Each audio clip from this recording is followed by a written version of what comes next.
Kenalan ya kepada Neuro Linguistic Programming NLP. Buku yang saya sandarkan adalah NLP in 21 Days. Jadi untuk hari ini sebenarnya saya hanya buat perkenalan.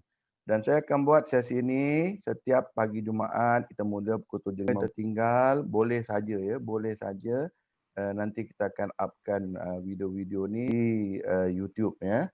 Jadi siapa nak ulang kaji pun boleh. Sedikit tentang latar belakang saya adalah Certified NLP Practitioner. Bukan yang paling tinggi ya, yang paling rendah tu. Jadi ini sebabnya saya buat hanya untuk pengenalan dan saya kongsikan saja. Tapi alhamdulillah saya dikenalkan kepada NLP ini melalui satu buku Psycho-Cybernetic pada tahun 1985. Dan saya ingat lagi untuk pelajaran tu kita hanya disuruh untuk baca, tak silap saya, 3 chapter saja, tidak lebih. Buku tu penuh tapi dia tak bagi kita baca semua sebab nak memahaminya tu agak berat. Dan siapa yang ingat belajar hari ni terus dapat macam-macam, semua boleh belajar, saya minta maaf. Sebabnya saya buat seminggu supaya apa yang kita kongsikan you all gunakan. Saya mulakan sesi ini dengan ini sebesar sedikit ya, saya dah kongsikan pun pada dalam grup tu. Apakah dia NLP tu? NLP ni dia ada kena dengan cara kita berfikir. Daripada kita kecil, kita lahir dulu, ya, kita dah banyak, nanti kejap. Kita ada banyak ya, yang kita lalui, nanti pelan-pelan kita akan go through, hari ini tidak lagi. Tapi kita akan go through di mana proses ya, proses macam mana kita dapat pengalaman kita semua tu. Dan seronoknya nanti, satu hari nanti you akan sedar bukan semua proses tu betul. Alright? Dan linguistik tu, itu cara bahasa kita bahasa Melayu. Tapi saya banyak belajar dalam bahasa Inggeris. Jadi agak berbeza. Itu sebabnya saya nak cerita saya ni nak kongsi atau nak mengajar lah, contohnya nak mengajar NLP, saya minta maaf lah. Saya hanya boleh kongsi saja. Tak berani saya nak mengajar ya. Sebab bahasa yang kita gunakan pun berbeza ya. Bahasa yang kita gunakan pun berbeza.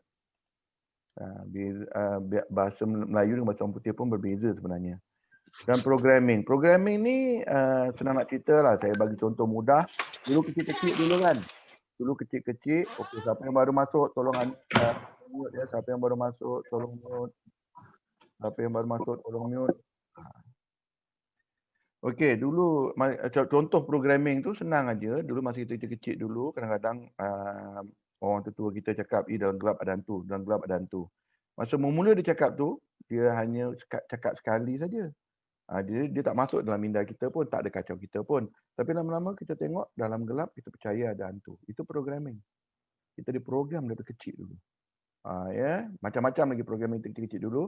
Mula peka pada benda-benda ni, mula peka bila orang cuba program kita sekarang ni.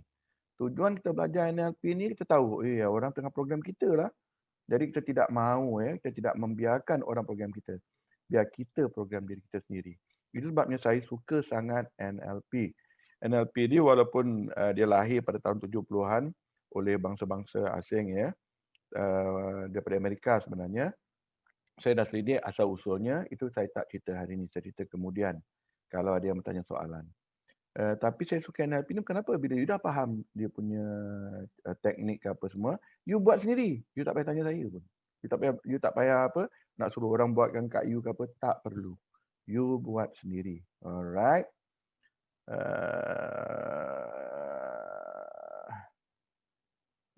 Saya pun tak tahu kenapa slide saya tidak mau bergerak. Okey.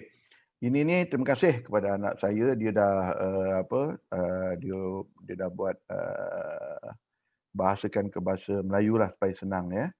Ini antaranya ya, saya boleh tunjukkan daripada tengah tu mengenai kebimbangan dan perasaan-perasaan negatif.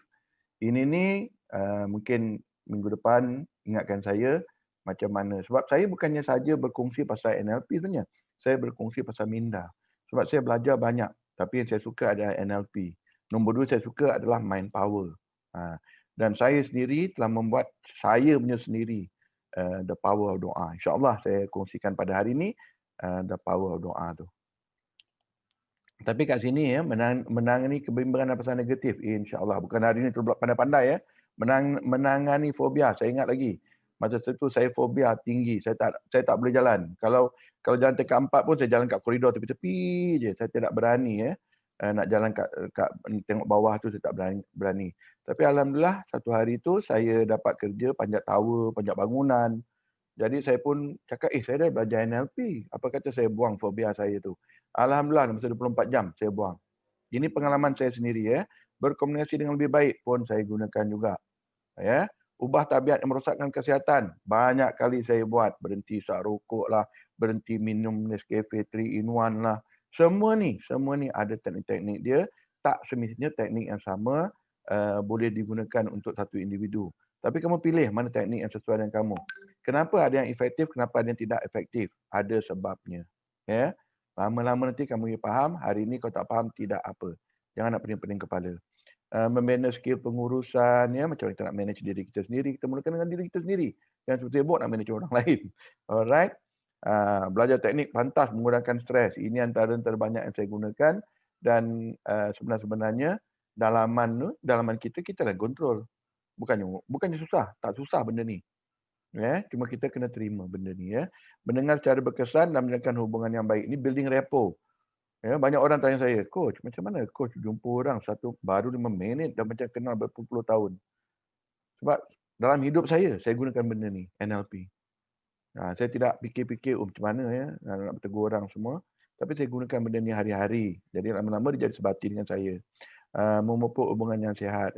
Jadi kita kalau boleh, biarlah benda-benda yang positif je. Saya belajar positive thinking. Saya belajar juga. Tapi saya tidak minat positive thinkers. Minta maaf positive thinking saya setuju. Positive thinkers memang saya tidak setuju. Ada masa saya akan terangkan. Jadi ini antara-antaranya antara-antaranya. Jadi kalau ada apa-apa soalan tulis je dulu, nanti boleh tanya dengan saya kemudian. Tak ada masalah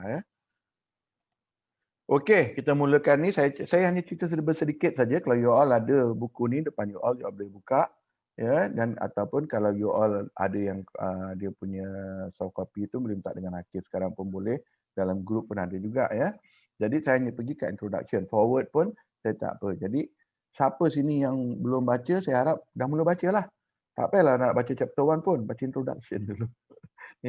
Jadi minggu ni baca introduction, minggu depan baca chapter 1 ulang-ulang baca pun tak apa. Jadi kat sini ni yang penting-penting antaranya benda ni memang betul, saya sendiri dah tengok, bukan macam ilmu lain, bukan semua serasi dengan you. So pilih mana yang serasi dengan you, jangan nak dikecoh-kecohkan Jangan nak diargue-arguekan sebab ini semua ada bagusnya, ada tak bagusnya. Saya percaya begitu. Ini ni macam saya mengajar you macam nak gunakan pisau. Jadi bagi you pisau, you potong sayur, alhamdulillah lah. Tapi bagi you pisau, you pergi tikam-tikam orang. Itu saya tak nak lah. Itu sebabnya saya buat close group. You ada masalah, balik saya. Kalau tak ada masalah, teruskan. Jangan nak pening-pening kepala NLP ni kalau you tengok, dia macam magic. Saya bagi contoh, antara saya buat NLP ni pada sesi superb daripada tahun 19, sehingga tahun 2014 sampai 2017 saya gunakan ilmu NLP ni khas untuk orang-orang yang tidak boleh nak naik ke pentas bercakap ataupun orang nak bercakap depan orang ramai tak boleh. InsyaAllah 90%, 80 hingga 90% orang 5 minit dah bercakap depan orang ramai dah. Jumpa saya je, saya bisik-bisik dia dah buat. Adalah teknik-teknik yang saya gunakan dan saya akan kongsikan dalam pengajaran kita, dalam perkongsian kita dalam masa 22 minggu ni. InsyaAllah saya kongsikan semua ni. Tapi saya nak you all praktis gunakan mana yang you suka. Tak semua you suka. Tak semua you boleh pakai. Saya sendiri tidak gunakan semua Terlalu banyak Jadi tapi apapun dia tengok kat sini, dia panggil benda ni sains. Jadi selalunya kalau dia buat, dia jadi. Dia buat tak jadi, itu bukan sains. Yang sains ni dia buat, dia jadi. Dia buat, dia jadi.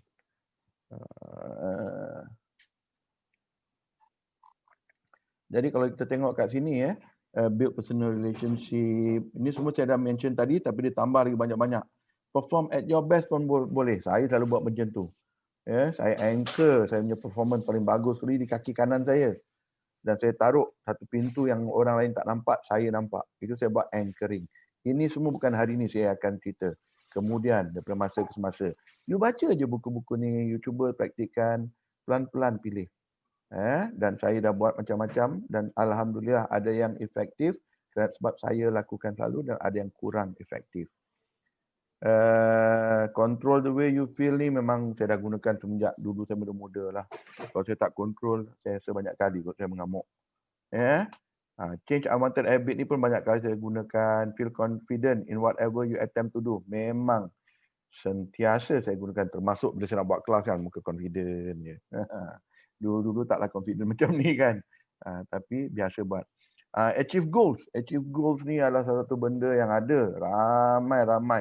Saya dah buat kajian ya. Saya dah buat kajian saya rasa semenjak tahun 2011. Dan kajian-kajian yang saya buat tu memang achieve goal dan masih lagi ramai yang ikuti saya dan mereka masih hidup. Dan kalau you nak jumpa dia orang pun boleh. Saya bagi satu contoh, saya train manager-manager yang bekerja dengan saya. Siapa sini yang buat berniaga mungkin nak pakai ilmu ni. Contoh dia, bila saya masuk ambil pekerja, saya akan latih dia orang, gaji siapa cari. Gaji tu siapa cari. Dia orang akan dilatih, gaji cari sendiri. Dalam grup ni ada seorang, saya dah latih, pendapatan apa semua cari sendiri. Nama dia Akif. You boleh tanya dia. Dia adalah orang yang bukan pertama sebenarnya. Orang pertama, kedua, ketiga masih hidup dan masih bekerja dengan saya. Dan you boleh jumpa juga orang-orang ni macam mana pada tahun 2012, 2013 dia orang jumpa saya. Dan sampai hari ni, kalau you all tanya dia orang, gaji siapa cari Siapa bagi you all Sendirilah dia kata. Dan dia bekerja dengan saya. Jadi saya gunakan benda-benda ni sebab saya nak orang yang berniaga faham. Hairan sungguh kita ambil pekerja, kita pula yang bayar dia gaji. Kita pula yang tungkus rumus 24 jam kerja. Lepas tu tension gila-gila. Tiap-tiap bulan nak cari duit bayar gaji. Baik cari pekerja yang tiap-tiap bulan cari gaji untuk kita. Dia bayar kita. Kenapa dia bayar kita? Ada sebabnya. Okay. Find creative way to solve problem. Ini pun banyak kali pakai Enjoy activities you used to fear. Ini selalu saya pakai. Use your time more effectively. InsyaAllah saya lemah tang ni. Masih lagi dah tua macam ni pun masih lagi lemah je pasal-pasal benda macam ni. Increase the sense of purpose in life. Dari masa ke masa saya berubah. Dulu saya ada purpose lain, sekarang saya ada purpose lain. Jadi antara purpose saya sekarang adalah untuk sementara saya masih hidup ni, saya umur alhamdulillah 59, tahun depan 60. Jadi saya jangkakan dah kurang masa saya. Saya nak sangat semua orang faham apa saya faham. Tapi saya faham juga tak semua orang akan faham apa saya faham. Jadi siapa-siapa yang mahu, insya-Allah teruskan Boleh je. Empit saya akan bagi tahu semua. Tak adalah saya nak sorok-sorok. And get more pleasure out of life. Itu memang satu-satu yang saya amalkan sentiasa. Okey, buku ni memang dibuat untuk 21 hari. Jadi you boleh baca. You boleh baca satu hari, baca. Teruskan, tak ada masalah. Boleh baca ulang-ulang. Buku ni Tapi saya buat untuk 22 minggu. Hari ini saya perkenalkan dan setiap minggu saya kongsikan 1 jam. Dan dalam masa seminggu tu ada grup boleh tanya. Bukan tak boleh tanya. Dan tak senicnya saya seorang jawab. Mungkin ada orang yang nak melaluinya, boleh guna benda macam ni lah. Boleh guna macam tu lah. Silakan. Tak ada salahnya Ini kalau you tengok your own DIY manual. Inilah yang saya sangat-sangat tekankan dalam neuro linguistic programming.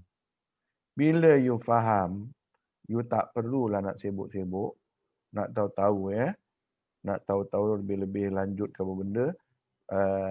Benda ni you dah boleh buat sendiri. Cuma nasihat saya jangan sibuk-sibuk nak pergi mengajar orang. Sabar dulu. Saya mula belajar 1985. Ini tahun berapa? 2020. 35 tahun kemudian baru saya ada confident bukan nak mengajar, baru nak kongsikan. Sebab ilmu ni terlalu, saya gunakan perkataan ganas lah. Ilmu dia terlalu ganas. Saya bagi contoh bodoh saya bagi contoh bodoh. Saya adalah orang yang tiada kelulusan. Kelulusan saya adalah MCE yang bersamaan korang semua SPM. Itu kelulusan saya. Kalau saya tak faham NLP ni dulu, Saya tidak akan mau jadi seorang CEO anak syarikat public listed. Saya tidak mau. Sebab saya tahu nak jadi CEO dan nak cerita public listed, anak syarikat public listed tu pun you kena ada degree. Ya. Sebab bursa kena approvekan. Siapa yang company listed tu, anak-anak syarikatnya dan syarikat itu, kalau nak jadi CEO-nya kena tu. Tapi sebab saya faham NLP, saya gunakan apa yang ada. Dan Alhamdulillah, paling tinggi sebelah kerja dengan orang, saya adalah CEO anak syarikat public listed company. Ya. Jadi jangan fikir, oh tak boleh lah. Undang-undang manusia. Kita akan cari jalan macam mana nak atasi. Kita buat yang terbaik. Kita present yang terbaik. Jadi bila kita buat benda-benda bagus ni, insya-Allah, ya, tiada batasannya. Ya, tiada batasannya. Senang ceritalah, kita orang Islam kot. Tuhan kau nak bagi kita 2.6 bilion dalam akaun pun boleh. Ya, tapi itu nanti cerita. Lepas habis NLP, saya kongsikan, ya, the power of doa. Ya, dan saya ceritakan sedikit kalau siapa yang naklah, ya. Okey, seterusnya adalah e-prime. E-prime ni dia bahasa Inggeris, masalah dia. Jadi bahasa Melayu e-prime dia saya tak tahu. Jadi saya tidak banyak bercerita pasal e-prime ni lah. Ya, tapi kalau you berfikir macam saya bahasa Inggeris, jadi you kena guna perkataan e-prime ni, ya. Dia tak ada benda-benda yang ambiguous. Dalam NLP ni dia tepat. Saya nak 2.6 bilion dalam akaun saya. Itulah dia tepat. Tak ada bukan saya nak duit banyak lah. Ataupun di masa hadapan saya akan. Dia tidak bagi menggunakan perkataan tu.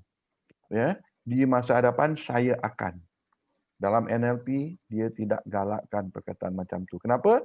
Dia sentiasa akan. Dia tidak akan jadi. Dia akan. Besoklah. Dia akan. Ya. Jadi ingat, ya, dalam NLP, dia tidak galakkan benda-benda tu. Okey, antara-antaranya yang you all baca, contoh chapter 1, dia ada presupposition. Presupposition ni tak perlu faham pun. Sebab saya nak memahaminya 20 tahun. Yang nombor 1. The map is not the territory. Banyak orang fikir, woi senang aja. The map is not the territory. Benda susahnya benda tu. Kan? 20 tahun baru saya faham, oh the map is not the territory. Saya fikir benda lah, the map is not the territory. Ya. Tapi 20 tahun kemudian, iaitu umur saya lebih kurang 20 lebih, dari 40 lebih, baru saya mula faham, oh the map is not the territory. Mungkin sebab pengalaman. Tapi macam kita, insya-Allah cepat sikit faham, sebab kita dah buat grup. Jadi you all tak faham je, kurang faham je, borak. Bila you faham je, inilah kefahaman saya. Itu tujuan saya buat grup tu. Jadi cepat sikit. Tak perlu nak tunggu sampai 20 tahun baru nak memahami benda-benda ni. Tidak perlu. Alright.